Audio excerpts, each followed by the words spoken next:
नमस्कार, river 24 news में आपका स्वागत है। ताज़ा तरीन खबरों के साथ मैं शैलेंद्र। सबसे पहले प्रमुख खबरें। डीजल की कालाबाजारी करते 2 युवक गिरफ्तार, 5000 की रिश्वत लेते राजस्व निरीक्षक हुआ ट्रैप। 16 नगर निगम के लिए आरक्षण की घोषणा, रीवा अनारक्षित। और तेज रफ्तार मोटरसाइकिल सवार रोड किनारे लगे बोर्ड से टकराई, घटनास्थल पर हुई मौत। खबरें अब विस्तार से। यूपी से एमपी लाया गया हजारों लीटर डीजल, पुलिस ने किया जब्त। वाहन समेत 2 आरोपी हुए गिरफ्तार। मुखबिर की सूचना में हनुमाना पुलिस ने 2 वाहनों की तलाशी ली, जिसके अंदर प्लास्टिक के गैलन में हजारों लीटर डीजल रखा हुआ था, जो कि यूपी से बॉर्डर क्रॉस करके रीवा लाया जा रहा था, जिसे हनुमाना पुलिस ने जब्त कर लिया है। साथ ही परिवहन वाहन समेत 2 आरोपियों को हिरासत में लेते हुए आवश्यक वस्तु अधिनियम के तहत मामला पंजीबद्ध किया गया है। इस संबंध में रिवर 24 ने थाना प्रभारी हनुमाना विद्यावारिधि तिवारी से बात की। 2 गाड़ियाँ पकड़ी गई हैं, एक बोलेरो है और एक ऑटो है, जिसमें ये बिना अनुज्ञप्ति के अवैध रूप से डीजल परिवहन कर रहे थे। तो दोनों गाड़ियों में मिला के करीब 900 लीटर के लगभग का डीजल है, जिसको जब्त कर कार्रवाई की जाएगी। ये डीजल का विषय है, जांच पर पता चलेगा कि कहाँ से ये लेके आ रहे हैं। कौन कौन से वाहन है? लोकायुक्त पुलिस ने कार्रवाई करते हुए राजस्व निरीक्षक को 5000 की रिश्वत लेते हुए ट्रैप किया। रीवा जिला अंतर्गत त्योथर राजस्व निरीक्षक राम मनोहर प्रजापति द्वारा किसान राकेश यादव को सीमांकन के लिए 5000 रुपए की मांग की थी, जिसकी शिकायत फरियादी द्वारा लोकायुक्त कार्यालय में की गई थी, जिसको गंभीरता से लेते हुए लोकायुक्त ने टीम गठित कर ट्रैपिंग की कार्रवाई की है। इस संबंध में रीवा 24 ने राजेंद्र कुमार वर्मा लोकायुक्त एसपी से बात की। राम मनोहर प्रजापति, इसको ट्रैप किया गया है। राकेश यादव शिकायत करता है। इसका सीमांकन का केस था, 2 भाइयों के बीच बंटवारा हो चुका था, सीमांकन का मामला था। उसने आवेदन दिया था दिसंबर 2019 में और जुलाई में उसको आदेशित हुआ था आरआई को सीमांकन करने के लिए, और तब से 5-6 महीने से उसको लगातार परेशान कर रहा था। उस पर से उसका रिकॉर्डिंग करा के सत्यापन किया गया। आज ट्रैप की कार्रवाई की गई। शिकायतकर्ता के द्वारा कब आपके यहाँ आवेदन दिया गया था? शिकायतकर्ता के द्वारा हमारे यहाँ पर 3-4 दिन पहले आवेदन दिया था। कल इसकी रिकॉर्डिंग कराई गई थी। वहीं इस मामले को लेकर पीड़ित एवं अन्य संबंधित अधिकारी से बात की गई। उन्होंने क्या कहा, आप खुद सुनिए। गोंदकला निवासी राकेश यादव के द्वारा एक शिकायत लोकायुक्त रीवा में पुलिस अधीक्षक महोदय को प्रस्तुत की गई थी कि उनकी पुश्तैनी जमीन बंटवारा दोनों भाइयों में होने के पश्चात वो सीमांकन कराना चाहते थे। उसका आवेदन उनने जो है तहसील त्योथर में दे रखा था, और सीमांकन हेतु तहसीलदार महोदय द्वारा अपने आरआई हैं आज जो रंगे हाथ पकड़े गए, उनको आदेशित किया गया था, और उस सीमांकन कराने के एवज में आरआई के द्वारा 5000 रुपये की रिश्वत की मांग की गई थी। शिकायत का सत्यापन करने के बाद तस्दीक की गई, सही पाए जाने पर प्रकरण दर्ज कर आज उसको रंगे हाथ पकड़ा गया। 5000 रुपये। सर केवल 5000 की डिमांड की और ज़्यादा की मांग थी? उनके द्वारा 5000 की ही मांग की तस्दीक हमारे द्वारा प्रमाणित पाई गई। राकेश यादव साहब। कौन से गांव के निवासी हैं? गोंदकला, ग्राम गोंदकला। आज आपकी शिकायत पर लोकायुक्त कार्रवाई हुई है, क्या है पूरा घटनाक्रम? जी, मैंने सीमांकन के लिए ये आवेदन किया था साहब। 2 वर्ष का समय गुजर गया, मेरा आवेदन आज तक ना तो सीमांकन हुआ ना तो कुछ हुआ। हमको जब आते हैं बार बार चूतिया बना कर लौटा दिया जाता है। जब इस बार आए तो 5000 रुपये के लेने का डिमांड रखते हैं साहब। किसने मांग करी थी? ये आरआई ने किया था साहब। क्या नाम है आरआई का? राम मनोहर प्रजापति। फिर क्या हुआ? फिर मैंने लोकायुक्त को बुलाकर मैंने पकड़वाया उनको। इसके पहले आपने कितने रुपए दिए थे? बहुत, कम से कम कोई गिनती नहीं है साहब, कितनी बार आई गए। आपसे मांग कितने की थी? जी 5000 रुपये की। 5000 रुपये की। जी। मध्य प्रदेश नगरीय निकाय चुनाव के लिए 16 नगर निगमों के महापौर के लिए प्रदेश सरकार ने आरक्षित घोषित किया है। मध्य प्रदेश में नगरीय निकाय चुनावों की तारीखों का भले ही ऐलान नहीं हुआ है, लेकिन प्रदेश के 16 नगर निगमों में महापौर के लिए प्रदेश सरकार ने आरक्षण की घोषणा की है, जिसमें से रीवा नगर निगम अनारक्षित हुआ है। आगामी होने वाले चुनाव को लेकर भाजपा एवं कांग्रेस के पदाधिकारियों से चर्चा की, तो उन्होंने क्या कहा आप खुद सुनिए। चुनाव लड़ेगी और किन मुद्दों को लेकर चुनाव लड़ेगी? कांग्रेस का बहुत अच्छा चुनाव लड़ेगी। पिछले 25 वर्षों से भारतीय जनता पार्टी का मेयर नगर निगम में रहा है। शहर की गलियां, शहर की सड़कें, शहर का कचरा ये चीख चीख के बोलता है कि यह नगर निगम भ्रष्टाचार का अड्डा बना, नगर निगम लूट का अड्डा बना और नगर निगम में पार्षद मेयर भारतीय जनता पार्टी के होते हुए भी, सरकार होते हुए दिल्ली से लेकर प्रदेश तक, लेकिन नगर निगम का विकास नहीं हुआ, वार्ड का विकास नहीं हुआ, गली का विकास नहीं हुआ। और दुर्भाग्य है, शिल्पी प्लाजा शहर आप देख लीजिए, सामने है, इतनी बढ़िया जगह और उसी के बगल में वार्ड नंबर 17 में एक कचरा घर है।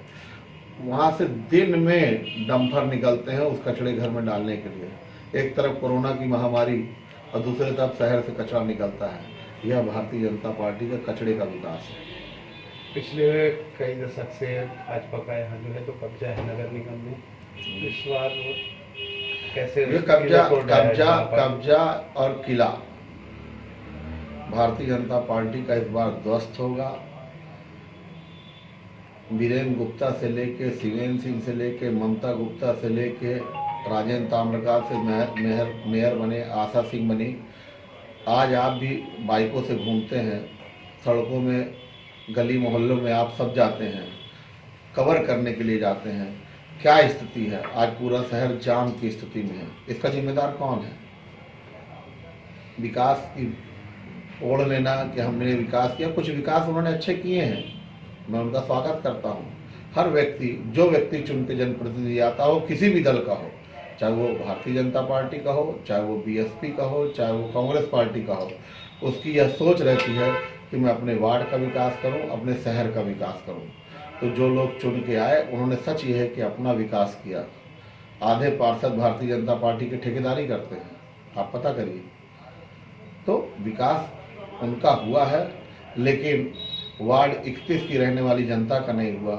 वार्ड 15 के आरटी ऑफिस के पास रहने वाले उन लोगों का नहीं हुआ जो धूल से पिछले 15 वर्षों से परेशान है। इन सब से हम निजात दिलाने का प्रयास करेंगे और यह किला ध्वस्त करेंगे। स्थानीय निकायों में, अपने नगर निगम, नगर पालिका और नगर पंचायतों में जो हमारे महापौर और अध्यक्ष के आरक्षण की प्रक्रिया, जिसकी बहुत दिनों से इंतजार चल रहा था, आज वो आरक्षण की प्रक्रिया पूर्ण हुई है।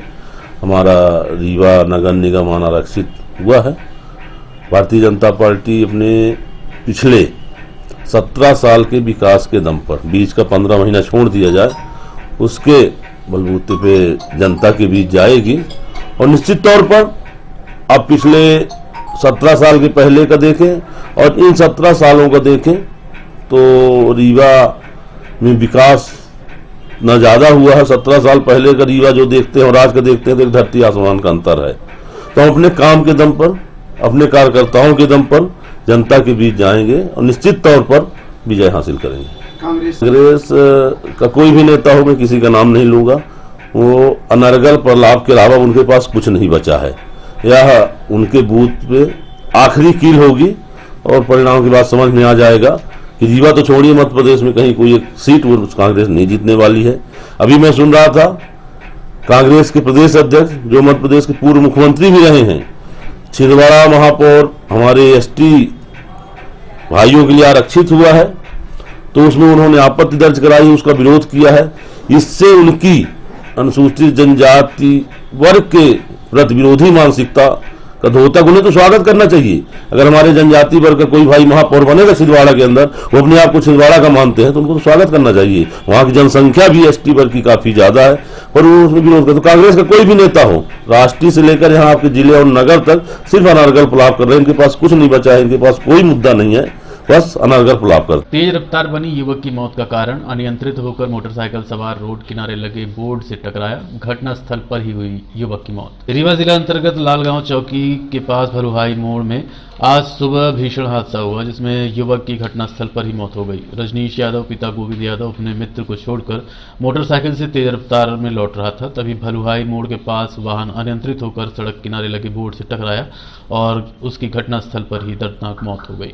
इस संबंध में सिटी केबल नेटवर्क रीवा 24 ने एडिशनल एसपी शिव कुमार वर्मा से बात। सर, अभी लालगांव के पास में जो घटना हुई, क्या पूरी जानकारी है सर? हाँ, इसमें एक रजनीश यादव नाम का व्यक्ति था जो हिनौती से अपने गांव पनगड़ी वापस जा रहा था। तो भलोही मोड़ के पास में वो जो मोड़ के पास बोर्ड लगा रहता उससे टकरा गया, जिससे उसके सिर में चोट लगी थी गंभीर, जिससे उसकी मृत्यु हो गई है। और पुलिस ने प्रकरण जांच में ले लिया है। देखी ना चलिए तो कैसे कहाँ टकराने केवल अकेले कोई नहीं।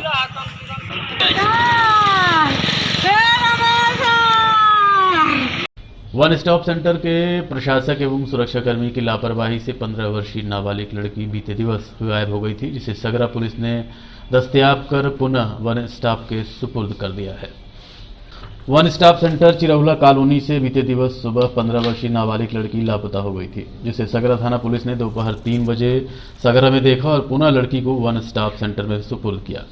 आपको बताना चाहेंगे कि उक्त नाबालिग दुष्कर्म पीड़िता है। उसी के घर के बगल में रहने वाले नाबालिग किशोर द्वारा बलात्कार की घटना को अंजाम दिया गया था, जो फिलहाल बाल संप्रेक्षण गृह में है। मामले की जांच की जा रही। वहीं नाबालिग पीड़िता को घटना के बाद से वन स्टॉप सेंटर में रखा गया था, जो कि ठीक तीसरे दिन वन स्टॉप सेंटर से गायब हो जाती है और 15 किलोमीटर दूर सगरा में मिलती है। इससे वन स्टॉप सेंटर के प्रशासक एवं सुरक्षाकर्मी की लापरवाही उजागर होती है। इस संबंध में रीवा 24 ने महिला बाल विकास विभाग में पदस्थ अधिकारी से बात की। उन्होंने क्या कहा, आप खुद सुनिए। आपके माध्यम से मुझे संज्ञान में आया है, तो मैं इसको दिखवाता हूं कि कैसे लापता हुई थी और बच्ची कहां से आई थी। सर, पूर्व भी ऐसी देखिए, वन स्टॉप सेंटर 24 घंटे संचालित होने वाला एक संस्थान है और जहां वन स्टॉप सेंटर बनाया जाता है वहीं ऊपर एक फ्लैट नुमा एक संरचना बनी होती है, जहां प्रशासक को 24 घंटे वहां रहना है। रीवा में सुरक्षा व्यवस्था के लिए चक्रीय क्रम में 8 घंटे के लिए गार्ड जो है होम गार्ड के द्वारा हमें उपलब्ध कराए गए हैं। अब जैसा आपका कहना है कि बिटिया भाग गई है, हम तत्काल जो है इसके बारे में पता लगाएंगे कि बिटिया कहाँ से आई थी, क्या मामला था और कैसे वो गायब हो गई, उसकी जांच करेंगे। नहीं, ऐसा तो नहीं है कि बच्चे वहाँ से भाग रहे हैं, है ना। अब ये वहाँ से पता लगाने के बाद हमें पता चल पाएगा कि किन परिस्थितियों में भागी। आशीष द्विवेदी, सहायक संचालक महिला वाले। रीवा के पास पड़रा मोहल्ले में बीती रात अज्ञात चोरों ने सुने आवाज पर धावा बोलते हुए नकदी समेत लाखों का सामान पार कर दिया। सिविल लाइन थाना क्षेत्र अंतर्गत पड़रा मोहल्ले में रहने वाला ताम्रकार परिवार वैवाहिक कार्यक्रम में शामिल होने कटनी गया था। रात्रि 2 बजे के लगभग जब वापस आए तो देखा घर का दरवाजा खुला था, साथ ही सामान बिखरा पड़ा है, जिसकी सूचना फोन के माध्यम से 100 डायल को दी गई। कृष्ण कुमार ताम्रकार से इस घटना के संबंध में बात की गई तो उन्होंने बताया कि लाखों रुपए नकद व सोने चांदी के आभूषण रखे हुए थे, जो अज्ञात चोरों द्वारा पार कर दिए गए हैं। वहीं पुलिस पर उदासीनता का आरोप लगाते हुए कहा कि रात 2 बजे फोन करने के बावजूद पुलिस दूसरे दिन भी नहीं पहुंची, जिसके चलते उन्होंने किसी भी सामान को हाथ नहीं लगाया है। वहीं आंकड़ा पुलिस की कार्रवाई के बाद ही पता चल पाएगा।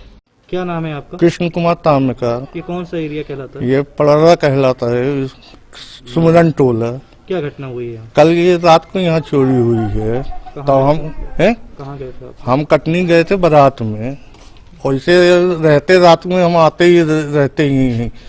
अब आए तो ये दरवाजा बंद था, अंदर की लाइट कमरे की चालू थी, तभी हम समझ गए मतलब हमारे घर में चोरी हुई है। रात को हमने 3-4 बार फोन लगाया 100 नंबर में, उसके बाद कोई जवाब नहीं आया। 1 घंटे बाद 112 नंबर से फोन आया है, जो कार्रवाई होगी कल सुबह होगी।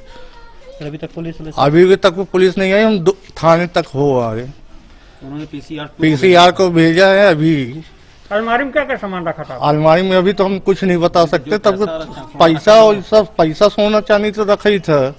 अभी तो हम पूरा देखे नहीं है, तब जब तक पुलिस नहीं आ सकती तो हम छू नहीं सकते अलमारी को। कहाँ से घुसे थे कुछ? ये घुसे यहाँ से हैं और निकले छत से। अच्छा, कृष्ण कुमार ताम्रकार।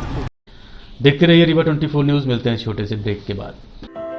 हड्डी जोड़ एवं रीढ़ रोग तथा स्त्री रोग एवं प्रसूति रोग का इलाज एक ही छत के नीचे। विघ्नहर्ता hospital and trauma centre, hotel landmark के पास, रतहरा, रीवा। डॉक्टर संतोष सोनी, पूर्व चिकित्सक, बॉम्बे हॉस्पिटल, मुंबई। हड्डी जोड़ एवं रीढ़ रोग विशेषज्ञ, छोटे चीरे एवं दूरबीन विधि द्वारा हाथ तथा पैर की हड्डियों का ऑपरेशन। गठियाबात, जटिल एवं बिगड़े हुए फ्रैक्चर का बेहतर इलाज करते हैं डॉक्टर संतोष सोनी। विघ्नहर्ता हॉस्पिटल ट्रॉमा सेंटर में ही स्त्री एवं प्रसूत रोग विशेषज्ञ डॉक्टर शैलजा सोनी भी उपलब्ध हैं, जिनकी देखरेख में नॉर्मल डिलीवरी, सिजेरियन ऑपरेशन एवं बच्चेदानी से संबंधित ऑपरेशन की बेहतर सुविधा। संतानहीन दंपत्ति तत्काल संपर्क करें। विघ्नहर्ता hospital and trauma centre, hotel landmark के पास, रतहरा, रीवा। सुविधाजनक एवं सफल इलाज हेतु आज ही संपर्क करें। विघ्नहर्ता hospital and trauma centre, hotel landmark के पास, रतहरा, रीवा। मोबाइल नंबर 7828781983 अथवा 8462956774 पर। Labour and industrial law practitioners association ने केंद्र सरकार द्वारा श्रम अधिनियमों में किए गए परिवर्तन को लेकर विरोध जताया है। केंद्र सरकार द्वारा श्रम अधिनियमों में संशोधन किया गया है, जिससे कानून में सहजता प्राप्त नहीं होगी।